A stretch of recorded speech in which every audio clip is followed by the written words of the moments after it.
अस्सलाम वालेकुम चौधरी साहब। वालेकुम सलाम। चौधरी साहब माशाल्लाह डेरा तो आपने बहुत प्यारा बना लिया है। डेरे पे इतना खर्चा आ गया है, ना ही इस बार आपने राशन तकसीम किया है और ना ही इफ्तारी करवा रहे हैं। ये क्या बात कर रहे हो आप? मैं और राशन न तकसीम करूं? हर साल की तरह इस रमज़ान मैंने राशन भी तकसीम कर दिया है और इफ्तारी भी रोज़ तकसीम करता हूँ। चौधरी साहब मैं भी तो आपके मोहल्ले का हूँ, बल्कि मेरा घर बिल्कुल आपके साथ ही है। इफ्तारी तो क्या, मुझ तक तो राशन भी नहीं पहुँचा। चौधरी साहब मुझ तक इफ्तारी नहीं पहुँची तो और लोगों तक कैसे पहुँची होगी? ये कैसे हो सकता है कि तुम्हारे घर राशन और इफ्तारी का सामान नहीं पहुँचा? मैं इसका पता लगाता हूँ। अगर तुम्हारे घर नहीं पहुँचा तो ये इफ्तारी और राशन जा कहाँ रहा है? ठीक है चौधरी साहब, मुझे इजाज़त दें।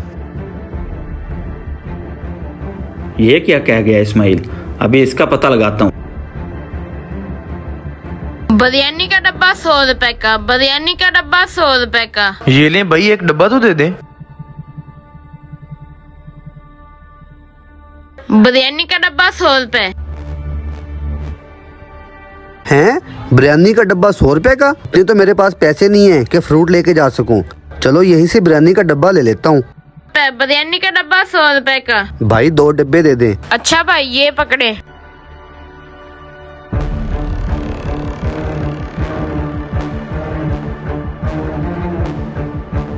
बिरयानी का डब्बा 100 रुपए का।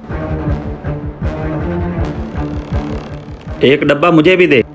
अच्छा देता हूँ। चोई साहब जैसा आप समझ रहे हैं वैसे कोई बात नहीं। चोई साहब मैं आपको समझाता हूँ। कुछ शर्म और हया है तुझ में? मैंने ये इफ्तारी का सामान गरीब और मुफ्त के लोगों को बांटने में दिया। तेरी लालच ने तुझे इतना अंधा कर दिया कि तू गरीबों का माल हड़पने लग गया। चोई साहब इस बार माफ कर दे, आइंदा कभी ऐसी गलती नहीं करूँगा। तेरी वजह से मुझे मोहल्ले में बदनामी उठानी पड़ी। अब तू मेरे एतबार के काबिल नहीं रहा। चल दफा हो जाए यहाँ से।